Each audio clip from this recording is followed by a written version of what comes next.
everyone, and welcome back to the Whale Nerds Podcast. This is episode number 67. My name is Slater, and I'm here with Eric, Caitlin, Adam, Sara, and Jeff. Hey, everyone. What's up? Hey. We got two special guests from the Pacific Northwest, and they both live on San Juan Island.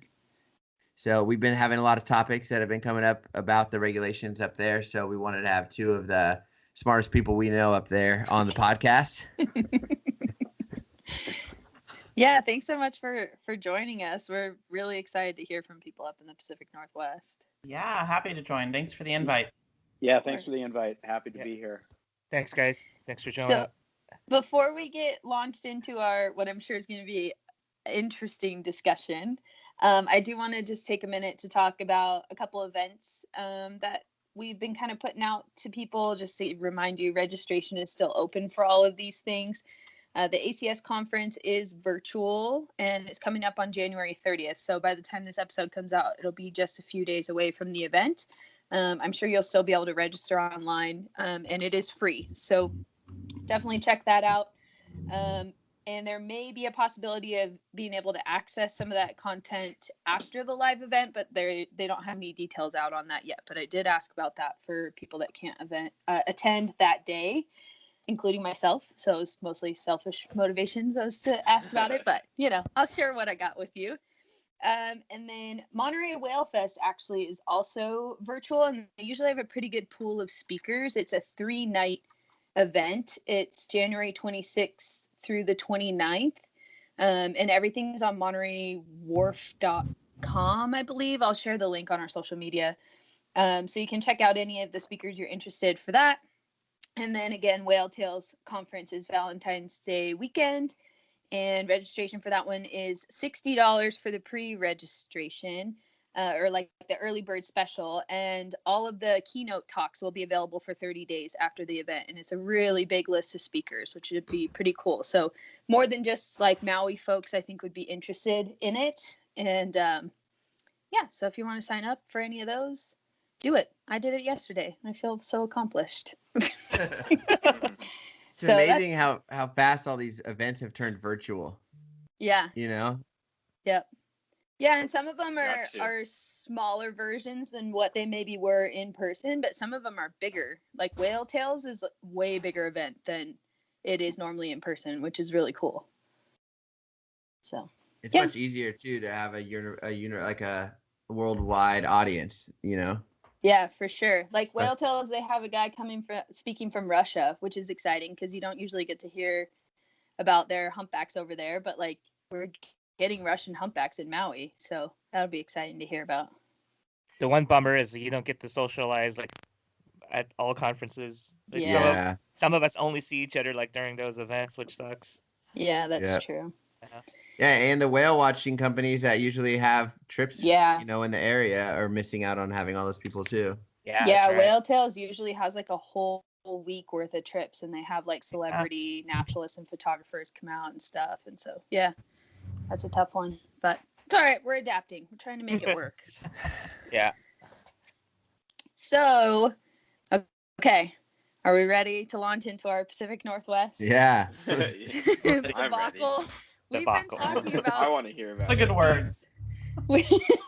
We've been talking about these regulation changes, I mean, off and on the whole time since we've been doing the podcast, but I feel like our topics have really been ramping up lately. But at first I want to just hear about, like, what was it like trying to whale watch in 2020? Like, whale watching in the time of COVID in Washington. Like, what happened? Yeah, it was a pretty crazy year. We lost the first half of our season completely because everybody was shut down. Everybody was under the stay-at-home orders. So we didn't start running until just before July 4th. That was our first tours. And we had a couple days before that we just went out with the crew and did some live streaming. But started running July 4th. It was running limited capacity, so 50% of the passengers, and probably did about 50% of the number of tours that we normally do, because obviously there weren't as many people coming out here. So I think the I mean, the sightings were great. I think probably the biggest challenge that we actually had was the border closure with Canada, because I would say a lot of our tours, we go back and forth across the border, sometimes multiple times on tours. And it was crazy that even though we don't technically enter Canada because we never go into port, we never go to shore, and the Department of Homeland Security doesn't consider that we ever leave the United States because of that. But Canada had a hard closure. You could not literally could not take your boat over the line, and risk the fragile population of Canada. Wow. With being on a boat touching their water. And so we had, there were some trips that we had that we actually were looking through binoculars and seeing blows, just sitting there waiting. And there were times where it's like, okay, we can see them, they're coming this way, and then they turned around and went the other way. No. Yeah. That's a killer whale for you. In the U.S. waters, and we're going out, we're like prepping everybody, and then we get there and they're like 2 miles. They like turned right before we got there and went over the border. No. We're like, oh, sorry guys. And did they have Border Patrol really patrolling it? Obviously, you wouldn't push it anyways, but they straight up had people on boats out there. Wow. No, we wouldn't push it at all, but yeah. Wow. That story with the binoculars reminds me of a time Slater got a new video camera and he was like, I can film all the way to Canada with this thing. That just made me think of that. We're watching whales in Canada, but we're in the U.S. So you definitely were following whales right up to the border and like just saying bye to them, or did that happen a couple times? Oh yeah. Aww. Yeah, But, I mean, there were Canadian times boats where could come into the U.S. So like we'd have to stop at the border, but Canadian whale watch boats could come into U.S. waters and go back without an issue, as long as they didn't have any American citizens on board. There were Americans living in Canada and they were on the boat, and the boat couldn't come to the U.S. and go back. I was thinking that, the Canadians could have picked up, side tied to each other, picked up a U.S. citizen, but yeah, they caught on. Yeah. Oh my gosh, you guys have like this shuttle service. You just transfer whale watchers. Like, all right, guys, this is our part of the tour. Good luck in Canada. Just hand them off. Hand them off. You got to join them now, and then we'll pick you up back here on this side. Yeah. Oh no. And so, because you said it was 50% capacity, but 50% of the trips you ran as well. Was it mainly because people couldn't come to the island because of or was it more of like the ferries were even shut down half full as well? The ferries were a mess. They were running their winter schedule, so there were fewer ferries, and they were all. I think if they were within an hour of being on time, we considered them on time. Oh wow! Every ferry was at least an hour late. Oh no! It's because were they like checking temperatures and stuff or something, or was? They were shorthanded with employees. They had a lot of people that chose not to come back to work. And so there were people traveling, but it definitely wasn't the same volume that we would normally see pre-COVID. You guys probably get quite a bit of international clientele being right there near Canada, but also I feel like the West Coast gets a pretty good set of international travelers. Sure. Definitely, yeah, that was definitely missing this year. But normally we get people from all over the world, Europe, Asia, Australia, New Zealand. Yeah. Hey Sarah, when I kind of came down around mid-October, was that the normal time most companies start, shutting down then? Okay. Yeah, usually in October they start to slow down, but I mean a lot of companies shut down a lot earlier this year. A lot earlier. Okay, I figured that. Yeah. October's still a really good time to whale watch, right? The fall? Some of our favorite. It's like the best, right? I think I think that it's actually because we used to tell people that come May through August or September, and now it's I think spring and fall are our favorite times. We get great sightings. Fall, we're now seeing humpbacks. I mean, we're still seeing them here now, in late January. But fall is an incredible time.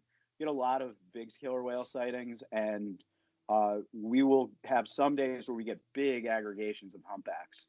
Whoa. Of course, we didn't see them this year because they aggregate in Canada, and we.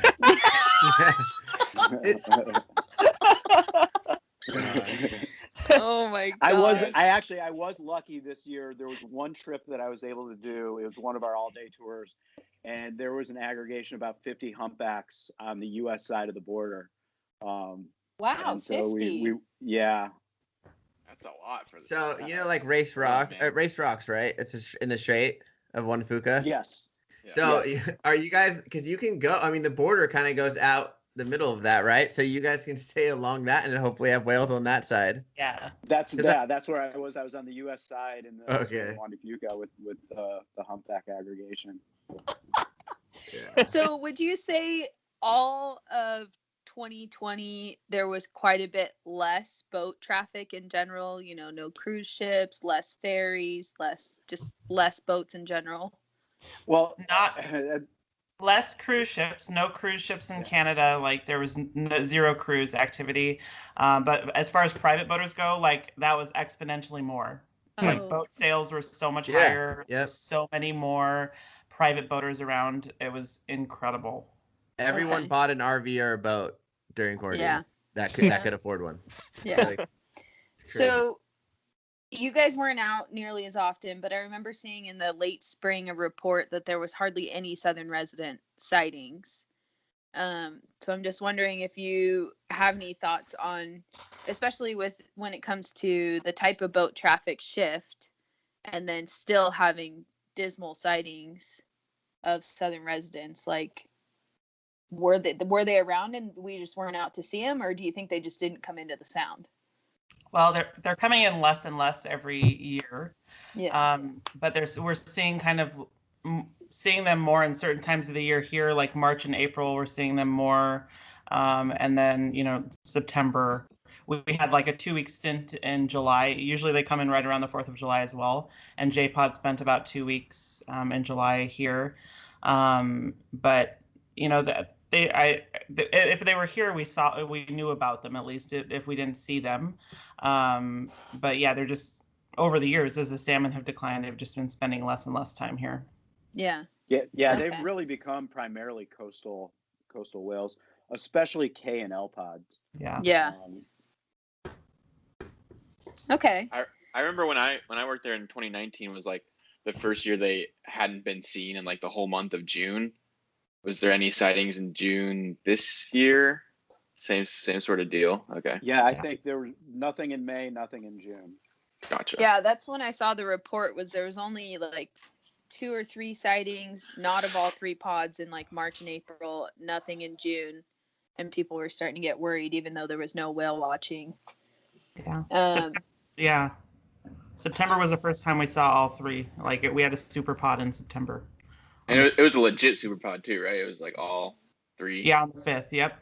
Awesome. I guess that's a good sign, right? Yeah, I mean, usually those happen historically in like April, but no, that's true. Yeah. Different time of year. What time of year did we have the southern resident killer whale sightings in Monterey? It was March. Was it March or April? Okay. It was March March 31st. I wonder if that's going to happen this year. Sitting in the dang airport in La Paz. Bye. Hey, La Paz is a nice place to be. I know, it was a good place to be. I bet you start seeing them down there on a fairly regular basis that time of year. Especially if the Klamath River Basin really does get restored and those runs pick up over the next 10 years or so. Definitely. Yeah, and I don't know what their projections are on the Klamath. Like for the Elwha here, like they were saying, oh yeah, once that final dam comes down, within 20 years you'll have Chinook up there. But it was like within a year there was Chinook up above the last dam site. So hopefully that's the same for the Klamath. Yeah, I mean, I'd say once they've got like the water flow reestablished, I'd give it 10 years. It probably looks pretty good, but it depends on temperatures and food availability, and Absolutely. it's not just the river. So salmon, yeah, especially the Chinook are showing really good resilience even down here. I don't know if a few of you pay attention on me on social media. right here in busy Silicon Valley, there's a creek called Los Gatos Creeks. They've been cleaning like mad, just trying to restore it. And I kid you not, guys, these like salmon are showing up next to like the Google headquarters. They're going. Wow. Yeah.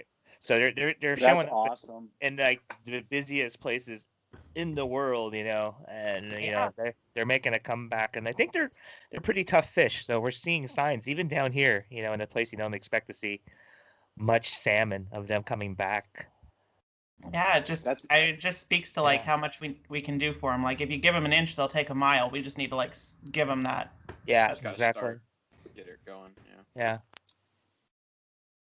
So, oh, go ahead, Adam. I was Did gonna you say have they're made to go upriver, but something?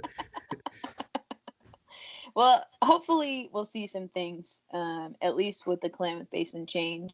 If that means the whales have to shift their range, it's still not ideal, but more food is always a good option. Yeah.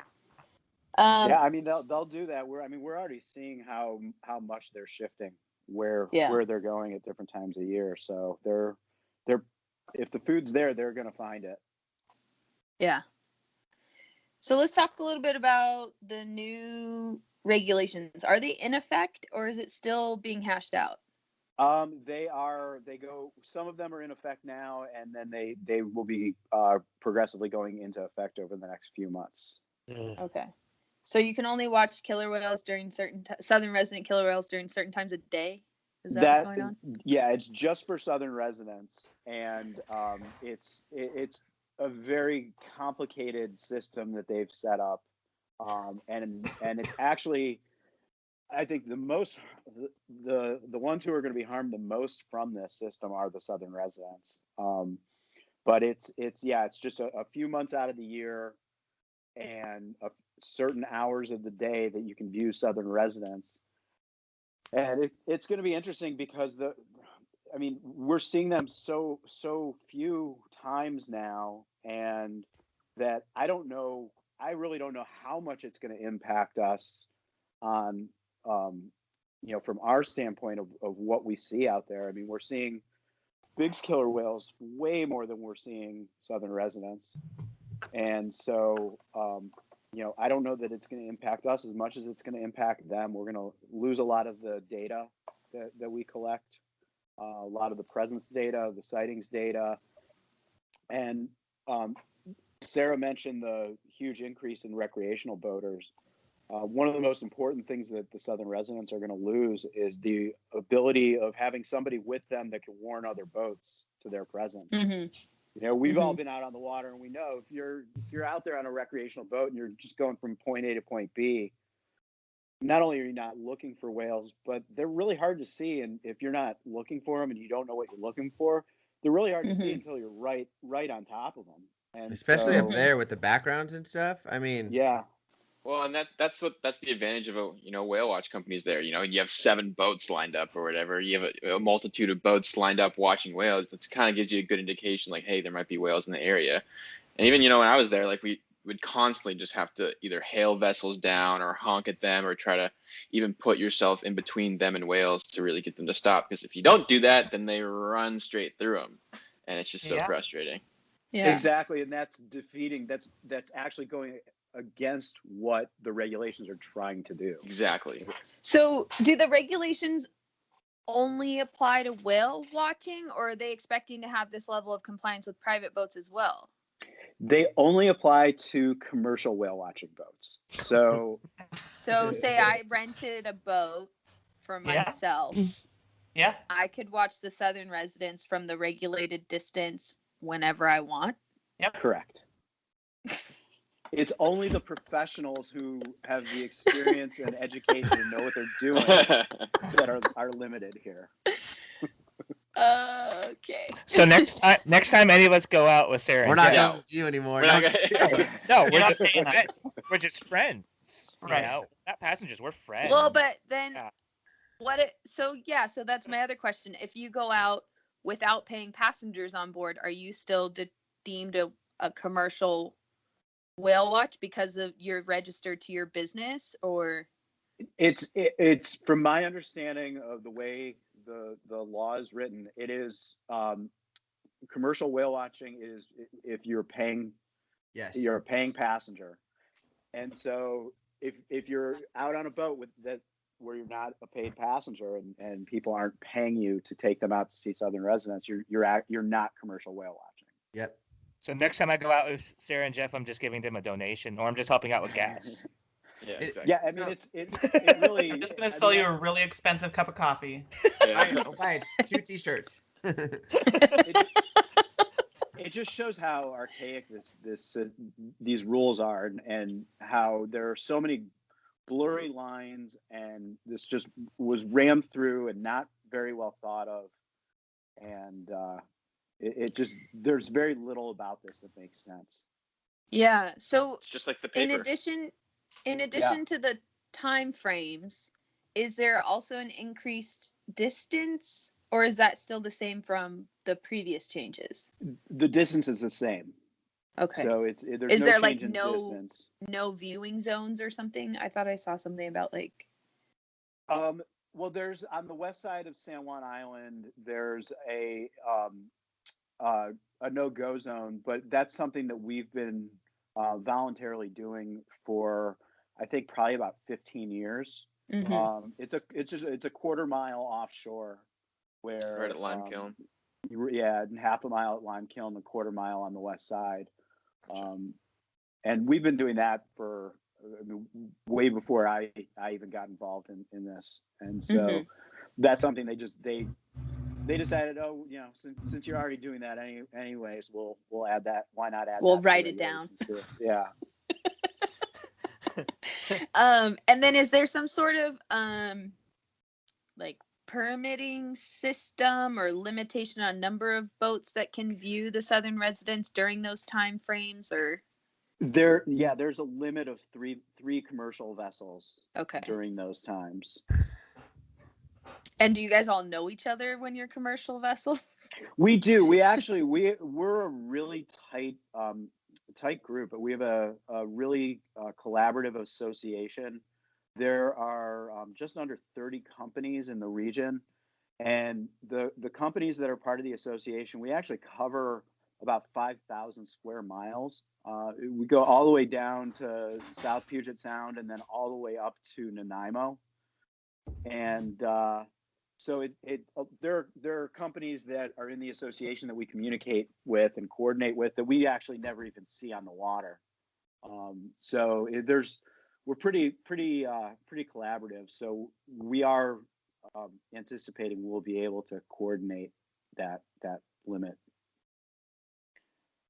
Okay. I mean, and I'll give you an example. I mean, the last 2 summers, on the days where the southern residents have been here, I think the average number of commercial vessels that have been with them, both years, it's been less than 5. I think last year the average was 2. So we're already doing that. I mean, most of the time we're out there, we're seeing big killer whales, we're seeing humpbacks, and not even spending that much time with southern residents. Yeah. Okay. So as a business, oh, we lost Eric. What happened? Or we lost Jeff. No. I I was was like, here. somebody Can you hear me? disappeared from my screen. Yeah, we can hear you. Oh, you're still there. Yeah, we can hear you. You're good. So how much do you think these new regulations are going to affect your business? I mean, operationally, it sounds like not a lot, but are people, like, are customers concerned, like, oh, I'm not going to be able to see southern residents, I don't want to go whale watching anymore? Like, have you heard anything like that? I mean, there's a lot, like, the southern residents are just like so well known, right? Like, people think of the southern residents, they think of Free Willy and that kind of thing, and so they come up here and they want to see the whale that they adopted, and they have no clue that there's another thriving population of killer whales. Exactly. So it really hasn't been, it just hasn't been handled well on the regulation side to, like, show that there's another group of killer whales, or to make it known that it's just applying to one specific. So it's a lot of education, like when people are calling and like, well, is there any chance we'll see killer whales? Like, yeah, definitely, but people are very confused. Yeah, I think it's Sarah's right. I think our the biggest risk for us is the perception. that people might have, that they're not going to be able to see killer whales.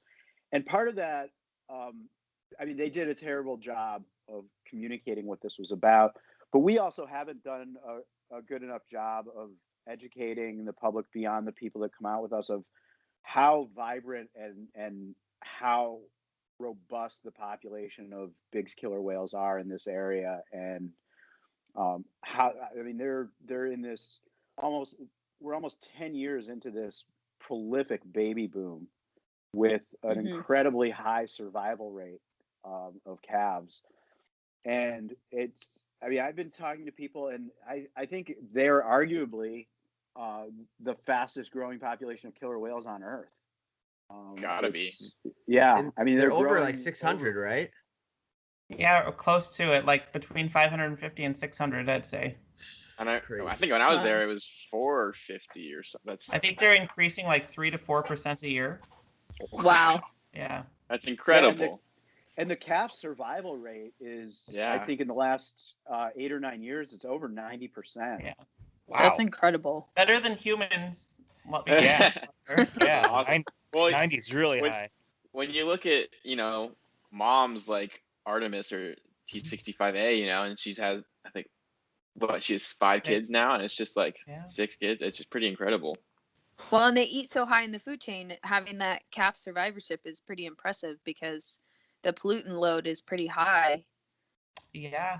I mean, it just like really, really drives home the fact for us, and what we try to convey is that it's about food, right? They have enough to eat, and so they're thriving. They spend more time here in these waters, have a higher toxin load, or around boats more often, and they're doing so well because they have the food that they need. Yeah. So it really is just like the boat regulations are just kind of a insult to injury. Like it's more than an insult, but it's like you're spending all this time and money and energy on something that's not going to save the southern resident killer whales because we're ignoring the fact that they don't have enough food to eat. Yeah. So that's honestly what this whole thing just seems to be, is just like a distraction from the actual issues at hand. Absolutely. And even it's frustrating because even when you use a distraction like vessel, noise or vessel effects on killer whales, you don't take the whole thing into proportion. You just take the part that you want to attack, right? So it's just taking the commercial whale watching. It's ignoring everything else. It's ignoring the private boaters that literally run over pods of killer whales. It's ignoring the huge tankers that go through the area. It's just like so pinpointed to what they're trying to prove. It's at this point, like, it just doesn't seem to be science to me, or doesn't seem to be accurate or really credible. It's just absolutely. And in my opinion, like, we're removing the people that know these whales, that have known these whales for decades, could tell you, individual stories and life histories about these whales. And now we have, government agencies that are out there the majority of the time with them. And we're now putting the control of the narrative of the southern resident killer whales in those agencies. And I have no faith that they're going to do an accurate job in representing them. Definitely not. We're going to lose the story of the southern residents. No one's going to know about them. No one's going to care. And they're eventually going to, go south, and if we don't continue to talk about them and keep those agencies accountable as best we can. Definitely. Yeah. So let's talk about some agency science. So we discussed last episode at pretty good length our reactions to that paper that just came out from NOAA and I think it was Washington Fish and Wildlife with some assistance from Cascadia.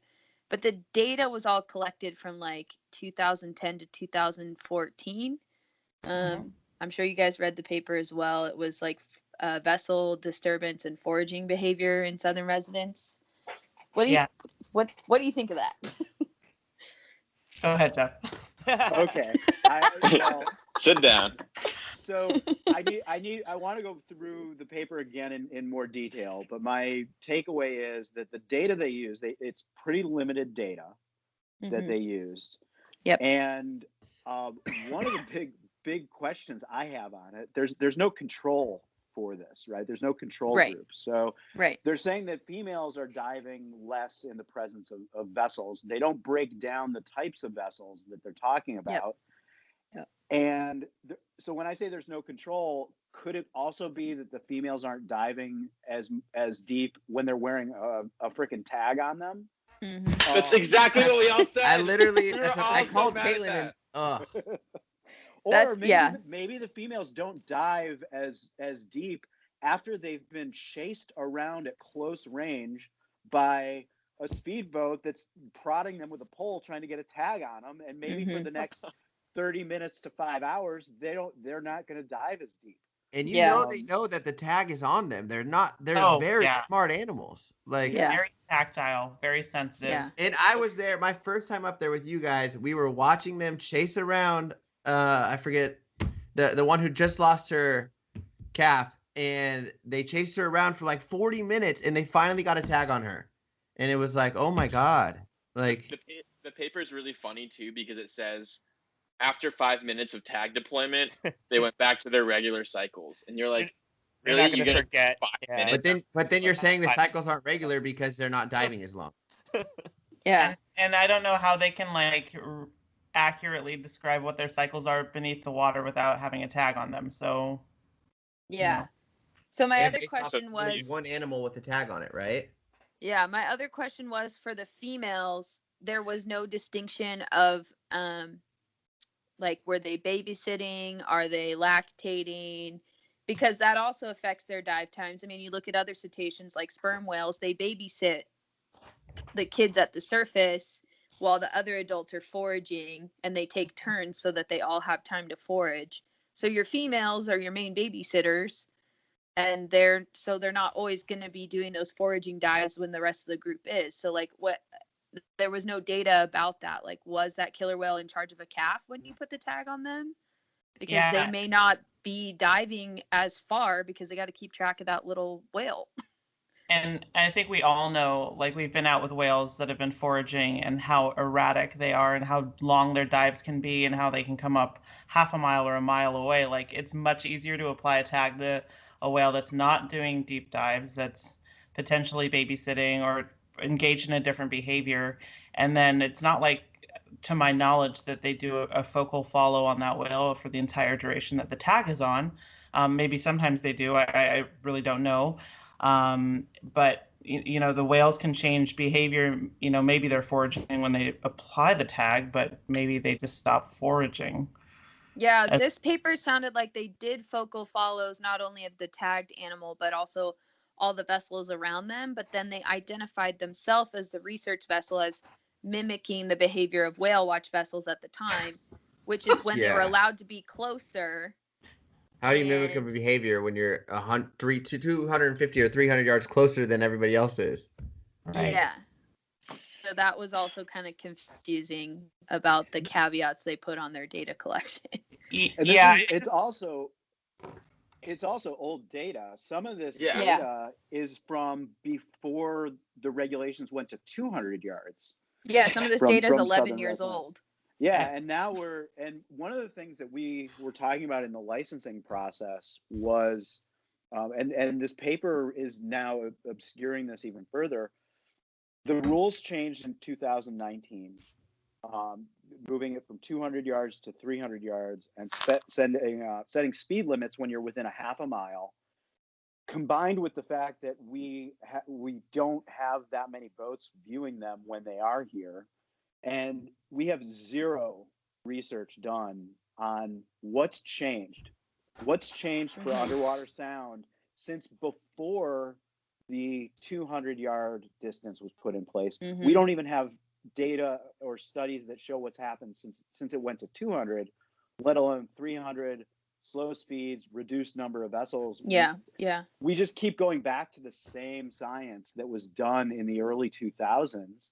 And then this data that some of it's 11 years old, and we keep saying, "Oh, we need to do something about vessels." Yeah, we keep looking at the same science that's some of it's coming up on 20 years old. Yeah, and a lot's changed in 20 years. Yeah, it's not your best available science anymore, which is what the government is supposed to set regulations by. Right. That's exactly right. And in the meantime, we haven't really done very much at all for salmon in these 20 years. Yeah. And at least up here. Yeah. So frustrating. You keep hearing from these agencies like, well, salmon recovery takes a long time. Yeah, I've been out here, my whole life, 26 years with these whales, and that's what I've been hearing this whole 26 years. Like, if we had done something back then, where would we be now? Yep. Stop using that as an excuse not to start something. Yep. And what I hear, and what I hear anecdotally, I think California is way further ahead than Washington in salmon recovery. And isn't that a Isn't statement that funny? in of itself? Yeah, but that's why I say it would not surprise me to start seeing Southern residents showing up more often down in California. I mean, we know that's part of their range. Definitely. And we also know that they're spending a lot more time off the coast. Mm-hmm.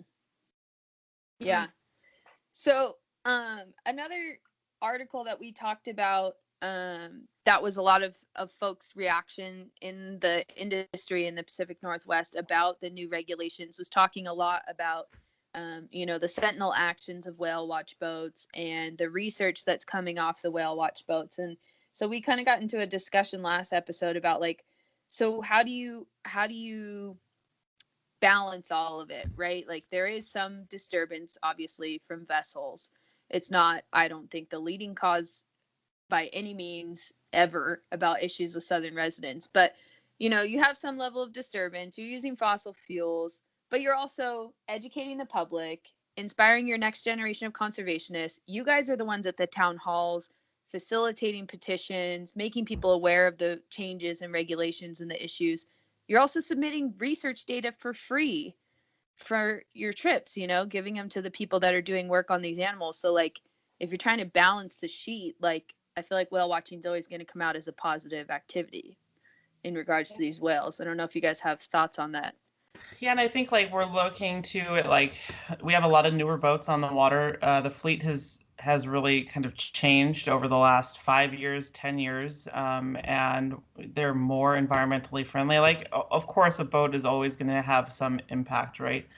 But we did sound studies on the boats. There's boats that use water jets instead of your standard engine. There's just a lot that's happened to the fleet that's made them more environmentally friendly. And I think really the platform, there's no better way to connect people to these whales and get them to care. And when you get people to care, they become advocates, and we just have more people involved in saving these whales. So yeah. Jeff has a different take, or maybe the same take but greater. No, it's definitely a net positive for whales to have whale watching boats out there, teaching the public about the whales, showing the private boaters how to responsibly drive a boat around whales, letting them know where they are. And it's not just recreational boaters. We call it on the radio. We hail ferries, we hail the deep sea vessels, cruise ships, oil tankers, and let them know when they're still far away. What's that? And the Navy. And the Navy. Yeah, I mean we have Navy testing ranges out here that are active, and there are times where the whales are going right into them. We let the Navy know. And then the research, it's incredible, the research value to provide the sightings of all the different whales that we have here. The researchers can't be out on the water nearly as often as we are. They don't have the budgets, they don't have the time. Great example from this summer with one of the new J-pod calves, J57. First of all, both calves were initially seen by whale watching boats. And without that, we don't know that we would even know that there are two new calves in J-pod yet. And we know J57 is a boy because Sarah got the shot. She got the belly shot. She got it. I think it was perfect positioning of the boat by the captain. The captain. Yeah, great job. Not to toot I bet my you own guys horn, stayed but... for one more look too, huh? Just one more one or two, and then we're going on. Yeah, one more Jeff's the surfacing. king of that. One more look, guys. I love it. But I mean, Jeff brings up a good point. There's so much, with the Southern residents and with the bigs, we see them so much that we do key in the researchers to come out. And sometimes, if it's a matriline or a pod that's been here a lot, they won't come out on the water because they already have the data they need for those whales. And if it's a really rare group, we can tell them, and then they can get ready and they can come out and get the data they need. But we have so many experts that are working on these boats across the industry that are so familiar with these whales that we notice, like when they're looking skinny, or when someone's looking big and potentially pregnant, and we're able to relay that information to researchers. And if we're not there, I'm not sure how that's gonna ever come to the researchers. I mean, aside from when they're out there, and I hope that they're out there as much as they can be, but they just can't be out there as much as we have been. Gotcha. Yeah. Yeah, I mean, I think that's always going to be true, right? Like ecotourism vessels are always going to cover the water more than a research agency, just because they're at the constraints of grant funding, whereas you're at the constraints of ticket sales. And so it's just a different economic dynamic. But that, just further validates for me, like, having a relationship with ecotourism, right? Like, use them as an asset. Yeah. The researchers are not happy about what's happening with the regulations, and when I say the researchers, I'm talking about the researchers who spend their time on the water, who are in the field studying the whales. They're not happy. The researchers that are putting out, they work in a cubicle in an office, they put out papers on old data. They almost never, if ever, go out on the water and really see what's going on. They're the ones that are driving this, but the researchers that are on the water, they're not happy about what's happening here with the regulations. Yeah. So during 2020, when there wasn't as much commercial whale watching, but there was a lot of private boaters, was there still a pretty good enforcement presence on the water? Could you guys tell that at all? Like, was Sound Watch out, or DFW or anything? They were out with such an exponential increase in private boaters. They were out, but there's so much area they can't cover, and the whales can be spread over miles and miles. So I think, honestly, like this past summer, I spent more time than ever before flagging down boats, contacting boaters, and acting as, like, not enforcement, but acting as, kind of like a sound watch type role, trying to get them to be aware of whales in the area and what the regulations are. So I would say, and Jeff, maybe can agree or disagree with this, but I spent way more time, at least double, triple what I've ever done before. No question. We bought, we fly whale flags up here when we're in the presence of whales, and for boaters that know what's going on, they recognize what that means, but that's the small minority of boaters. We actually bought an extra flag so that Sara and other crew can get on the bow and start waving the flag. Waving it. I jumped up on the roof a couple times this summer to wave the flag. Awesome. Yeah. Right before you jumped on that humpback? We spent a lot of time, and it's kind of neat that passengers get educated about this because they see it in action. We spent a lot of time communicating with other vessels to get them to slow down and realize that there were whales in the area.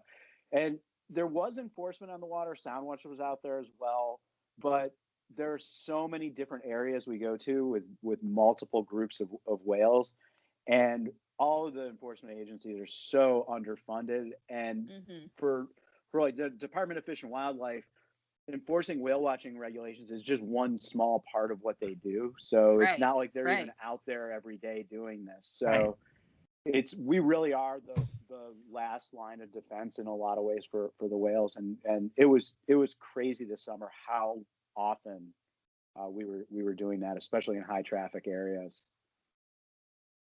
Well, and a lot of them too are like funded. Oh, go ahead. Oh, go ahead. You go. I was just gonna say, a lot of them are funded and like their day ends at 5. It's like a 9 to 5 job out there being, on enforcement. And you guys know, like in late June and July here, right till 10. Like, so there's a significant portion of the day that there's no enforcement out there. Yeah.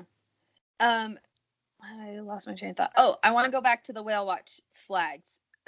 is that something that's from the Whale Watch Association? Like all of you that are members are doing that, or is it on individual companies to decide? All of the companies that are in the association fly the flag. It was developed by San Juan County, and then there's an organization off of northern Vancouver Island that started these flags. I don't know how many years ago, but San Juan County used the same design so that people that might be familiar with how things work up in North Island, when they come down here, they see the same thing. And it's kind of like a diver down flag. It's basically the same kind of intent with that. But yeah, every company that's in the Pacific Whale Watch Association flies that. That's super cool. I think we've kind of talked about that idea when we've had whale watch regulation meetings with like Monterey Bay National Marine Sanctuary. That was an idea that got floated down in California too. And I think even like some of the Be Whale Wise campaigns had floated it as an idea too through the government. So that's super cool that you guys do that. It's really effective, especially over time, as people learn what it means. And there are some private boaters that they like to go out and see whales, and they purchase flags and they'll fly them. Cool. So those are people that like work with you on the radio if they're out. Yes. Yeah. Cool. That's awesome. I feel like I had another question, but I don't know what it is. It'll come back to my me. life.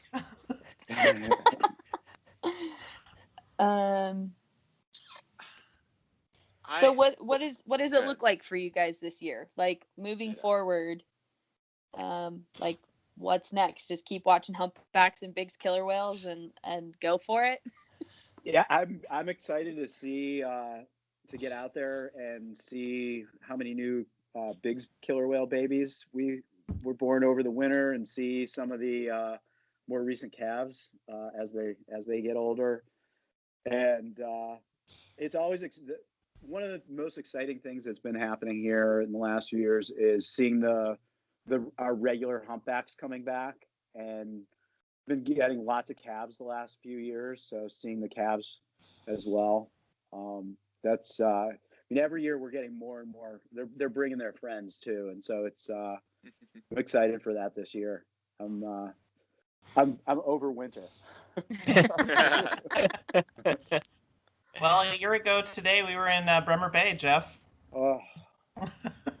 What a time. I would like to see a minke whale breach this season. It happens. I've never seen one breach, so. Yeah, it happens. I had one do it like 30 times one day. Yeah, whatever. Wow. And actually 2 times I've had this happen. The second time, there was more than like 7 minke whales breaching, all in different areas. I have a video. It's like shaky, weird cell phone video, I think, but they were just like, and there you could see that they're different minke whales because like some had different parasites and stuff on their stomach, or like those copepods, I think they're called. But off Newport, I've only seen it off of Southern California, both off of Long Beach and Dana Point. Yeah. I'm surprised I didn't see it. One place that I was surprised how many minkies there were was over in Quebec, over in St. Lawrence River. Oh man, they behave differently there too. They like pop up right under your boat, whereas our California minkies are like, oh, stay away from boats, or it'll just pop up and then disappear.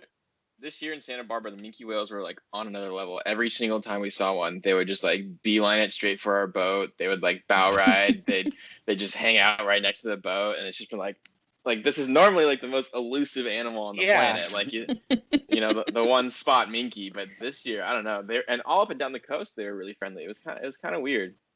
Yeah, but I've had friendly ones too. Well, Jeff and I were on a trip earlier this year, and I was driving and he was naturalizing, and we were with a humpback whale, and I like kept seeing out of the corner of my eye this like huge splash, and I'd look through binoculars and I could never see what it was, and it happened like for 20 minutes, and then we finally left and we're headed off to see some killer whales, and a boat called, and they're like, oh yeah, we got eyes on it, it's a breaching minke. And you're like, oh. I wanna know about that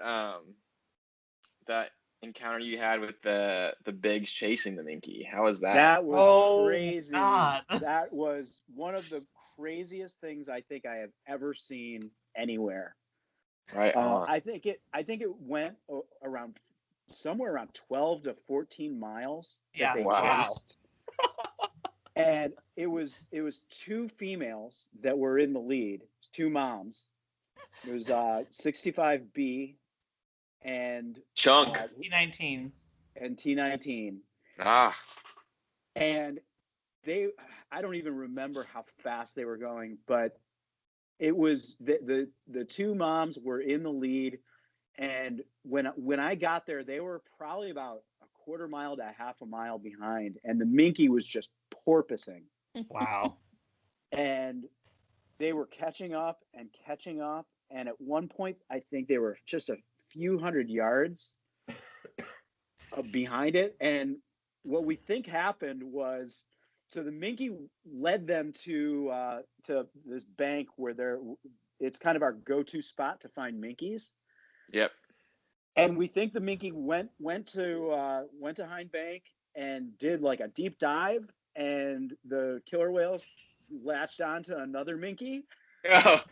It's kind of like running, like you're being chased, and then you like run go and, to the like, duck crowd behind a door, and the people start chasing your friend instead. Yeah, exactly. It's like you don't have to outrun the bear, you just have to outrun your friend. Exactly.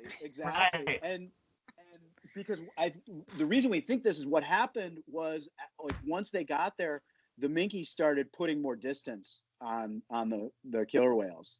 Yeah. It was like a fresh minke. And, It's like a relay race. Yeah. yeah. And it was kids from the two families had all given up. They were all socializing. It was like they were socializing, waiting for dinner. And then at some point, the moms gave up. And what happened was we didn't see the moms anymore. We couldn't find them. And we're like, you know what? Let's just go back and watch the party. The kids are all socializing. We went back there, and they all surfaced at one point. And the moms were in there, and we're like, wait, what happened? Where's the minke? That's pretty cool. That's pretty special. Sarah, were you with me, or Well- were you on the other boat? I was on the other boat. So we got there like right as they picked it up, but we were there pretty close to the Canadian border and took them all the way to the south end of Lopez. Wow. That'd be something to see. That's a run. It was. It was amazing to see first of all, the speed of the minke was incredible to see. And it was incredible to see just the determination and how long these orcas were porpoising at high speed for such a long time and distance. How much energy went into that? Man. It's impressive. I think there was one time like T65B like took a little breather, and I don't think I've ever heard an orca whale pant before. Close to it. She came like past the bow and then took off again, but she was breathing hard. Yeah, She's like, you might give me a ride. I was wiped out from just watching it. Yeah. Have you guys actually seen the transients actually actually finish off a minke? Like we watch, the transients get the gray whales over here? I've seen after they got one, and okay. I think it was a minke whale. Jeff, maybe someone said it might have been a small humpback, but I think it was a minke whale. Okay. But I've never seen them actually like in the process of like killing one. Okay. Yeah. But they were eating it all day. Was that just a couple years ago? Yeah. Yeah. Okay, Yeah, I think I heard about that when I was up there. I remember hearing about that on the radio one day when I was up there.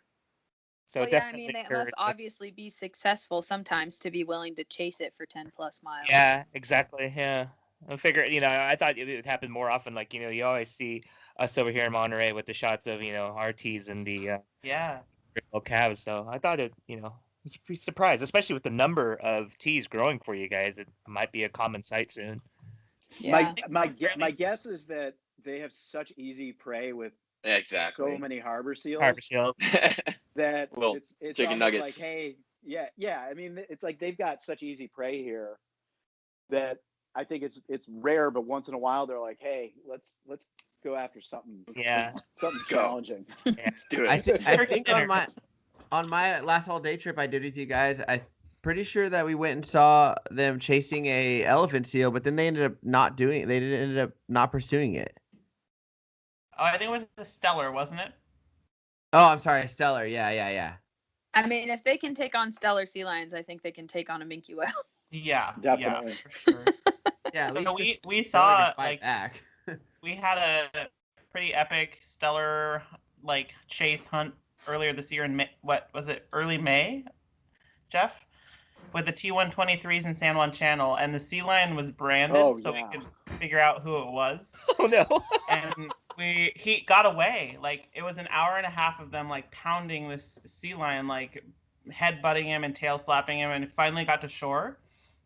We sent the brand to Oregon Fish and Wildlife, and they're like, oh yeah, he's like 17 years old, like longest track stellar on the coast, and we thought for sure like he was gonna bite it from the internal. Yeah. It And sucks. he showed up a month ago. Oh Yeah, no. wow. Yeah. Yeah, that would suck. Your project got eaten. Sorry. Yeah. Oh, it was probably a repeat offender with the brand on it. One of Right. those Oregon seal. He's probably one of the Bonneville Dam sea lions. Oh my goodness, that's crazy. Okay, I remembered my question finally. Sweet. To your knowledge, which is okay if you don't know this off the top of your head, has there been significant fishing regulation changes in regards to salmon, commercially or recreationally, that match the significant changes you've had to make as a whale watch business? No. To my knowledge. Yeah, to my knowledge, no. I know, I know there are limits on how many salmon you can keep if you're a sport fisherman, and seasons have gotten shorter. And I believe it's a declining catch for commercial fishermen, but they're still out. They're still fishing. There's nothing that's matched where like you can't fish for this, like there is where you can't view these whales. And I think it's probably subjective. Like if you asked fishermen, they'd say absolutely. Like we've had way more than the whale watchers, but yeah. Because my other the other concept that we went back and forth a lot in Monterey when we were talking about whale watch regulations and anchovy fishing, like forage fish fishing, was the economic benefit of both industries, right? So like commercial fishing, oftentimes it's a minimal number of jobs to process the fish, and then that product actually leaves the United States and doesn't feed into the local economy to any great extent. But whale watching is not only supplying those businesses with income and providing jobs there, it's the restaurants, it's the hotels, it's the parking lot fees that the city's collecting. And so economically, whale watching actually holds more weight now than fishing does. And that's not how Monterey was built. So it's kind of like old habits die hard. But I don't know if that's something that you guys have as a topic of conversation between the industries. Like, I hate to go head to head with them, but like at some point we've all got to make a sacrifice that seems fair if we're going to solve this problem. Well, and I think the big missed opportunity in all of this is we all want more fish. Yeah, and so exactly. I think that what's happened to up until now, and it's unfortunate, is that we get pitted against each other. And so we're pointing fingers and fighting with each other, and we all want the same things. It's, we're both industries, both groups, both communities are being limited by government, and what both communities want, we don't want to be limited. We want more of. We want more fish. We want more spawning habitat. We want more forage fish. And we would be a lot more powerful and more effective working together up and down and not in these different regions, because we're dealing with the same whales. We're dealing with the same fish. This should be the sport fishing, the commercial fishing, and whale watching from California all the way to Alaska working together in one group. And at that point, then we've got a powerful lobby that we can start getting stuff done that is going to benefit everybody, especially the whales. Yeah. I think it's so true. Like there's people that fishing to them means the work, like it means to them what whale watching means to us, and what these whales mean to us. And ideally, like, we want them to have enough fish to be able to take their kids and their grandkids out fishing and to pass on this tradition, whether it's commercial or recreational or what have you. But we don't have that now, and I think the government, benefits from us fighting each other instead of uniting. Instead of fighting them. Yeah, we're weaker if we're fighting each other and trying to fight them than if we're united to fight them. But we want those fishermen to have the fish to make, and have whales have enough too. Yeah. I think that's a really good way to look at it. I just don't know how to make that happen. But if we could get a united front and bring the communities together, it would be really powerful. I just don't know exactly how to do that. It's a pretty radical thought you have there, Jeff. I will tell you. Yeah, exactly. This is big brain. So when you guys look back over the past couple of years and you think about the resis, are you seeing a change? Like, I remember a few years ago, just with the passing of like Princess Angeline and Scoter, and even before that, a couple individuals as well. It seems like obviously the older whales might be their time to go, but it seems like there has been a couple new calves recently, which is always promising. So when you guys look towards the future, even with these papers being written, even with these regulations being put in place, like where do you see hope? Where do you see promise? I think in every new calf we see, promise and hope. It sounds so jaded, and I hate it. I've been out here with these whales so long, that I try not to like get my hopes up, but I'm always gonna be working for them. Like, as long as there's one of them left, I'm gonna be out here doing everything I can. But yeah, it's like anticipatory grief. You don't want to get your hopes up, but you can't help it, right? Every new calf is just like awesome, and we love them and want them to thrive. So I think in every new calf and every whale that lives, beyond the first couple of years, or females that live past 40, like, it's all, I'm hopeful. That's what I try to focus on, at least. It's easier some days. I want to be optimistic. One of the interesting things that I think we're seeing is as some of the older whales die, and we're getting younger whales, we're seeing their behaviors change, and their travel patterns, and where they go, and at what times of the year. And Slater. Okay, we're having, just so people know what's going on, we're having a weird technical thing. We had like a bot or something join the call. Sorry, Jeff. I kicked Jeff out. Did he join back? Yeah, he's back. Jeff, you there? He's muted. Jeff, you're muted. Who did the picture thing? Everything's going crazy. No, it says a bot joined the chat. I don't know what happened. I don't see that. I'm scared though. All right, Jeff, you there? I'm gonna try and kick him out of there. I'm here. Why are we all in this amphitheater? No, I thought it was you, Slater. No, I was just looking at the humpback whale Nike on Happy Whale, and I was trying to see where it goes. That's creepy. I don't know. I can see. I don't know how we got a bot. Really funny. But I'll see if I can kick him out. Sorry, Jeff. I thought it was because I added another Jeff Friedman. I thought maybe I added the wrong one, and he just joined up, so I kicked it. I didn't realize it was you. When I was trying to add you earlier, I added another guy. Well, I'm sorry if we have really like some weird hacker talking about whales with us now, but anyways, Jeff, continue finishing your thought. Sorry.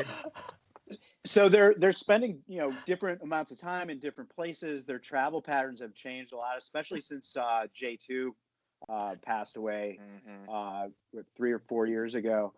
And people ask us all the time when we talk about southern residents, like, why don't they change what they eat? Why won't they adapt?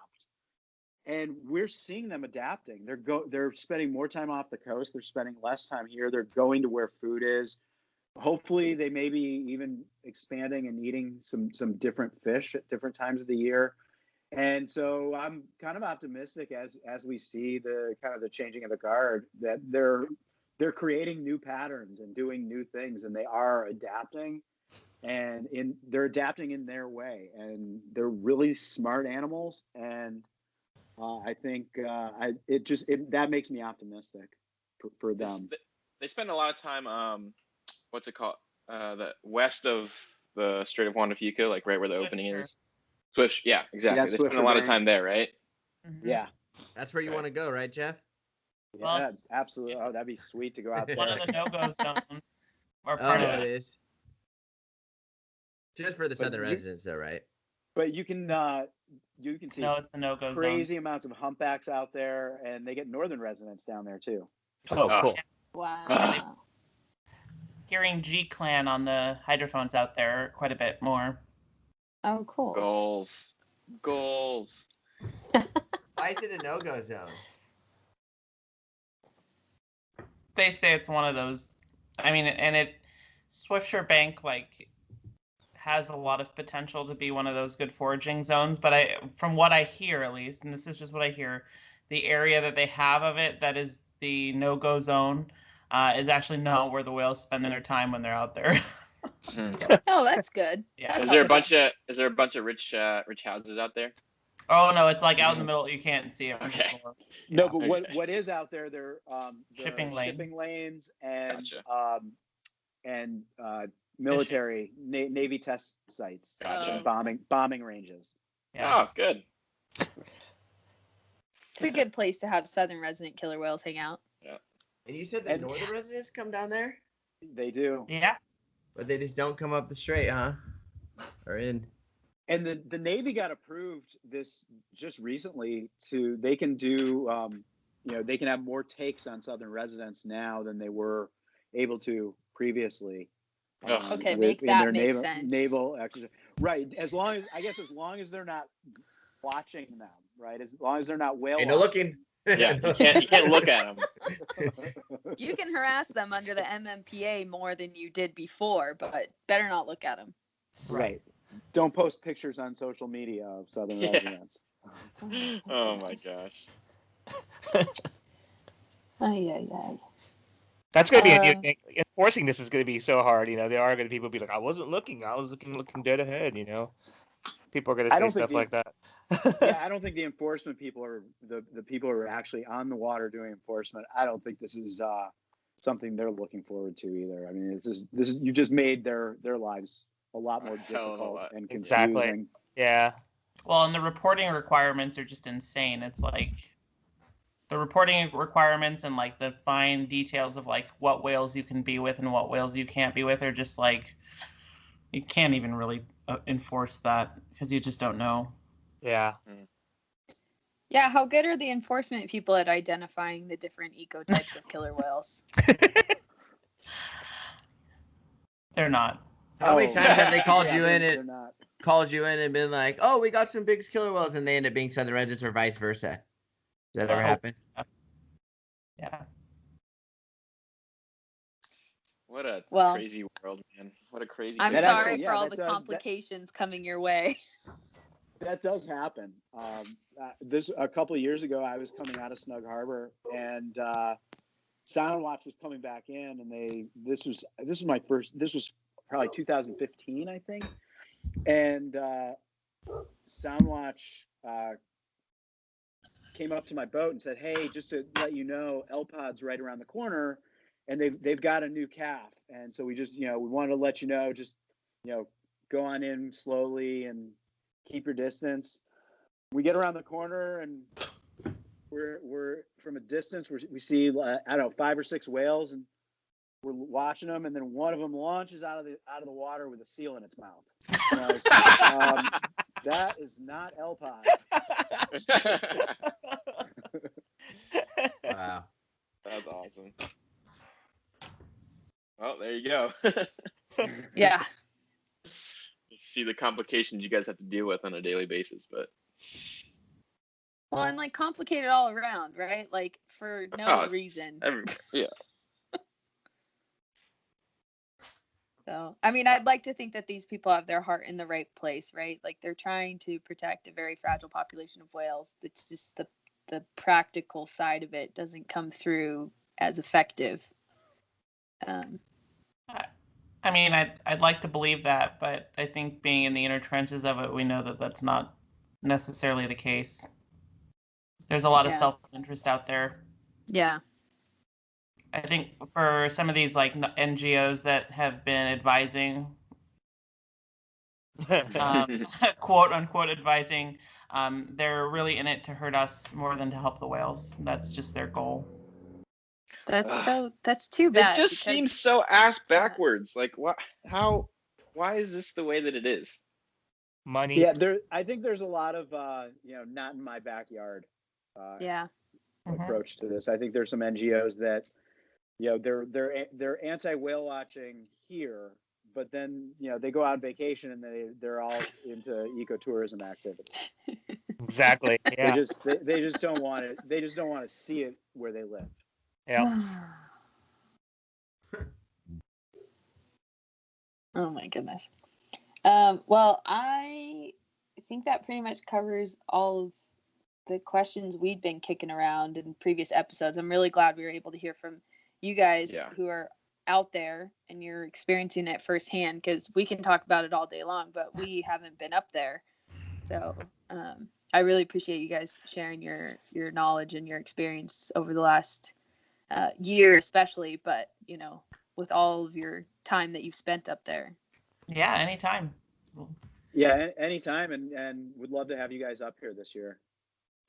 Yeah, I'd love to go up there this year. I really want to make it known that people can still go whale watching with Maya's Legacy and still go to San Juan Island and still see big killer whales, humpback whales, minke whales, Salish sea lions, harbor seals, and all the beautiful nature and backdrops that you guys have there.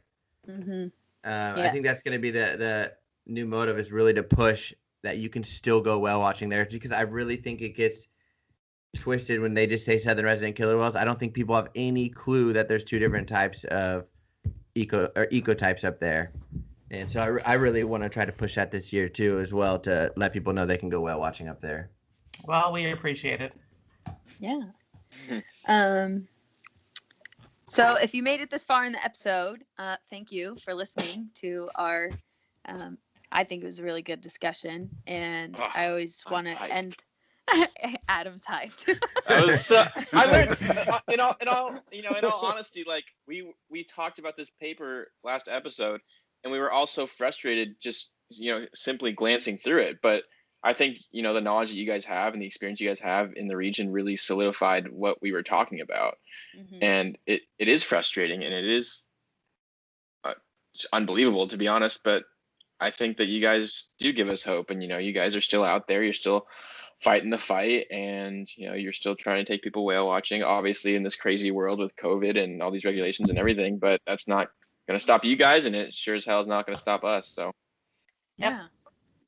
And I always want to wrap up saying thank you to all our listeners, especially our Patreon supporters, and anybody that follows us on social media. And we'll tag you guys again on Instagram. So if you guys are interested in Maya's Legacy, we'll add them at some point to our episode announcement, so you can check them out. And yeah, thanks so much. Thanks guys. Thank you.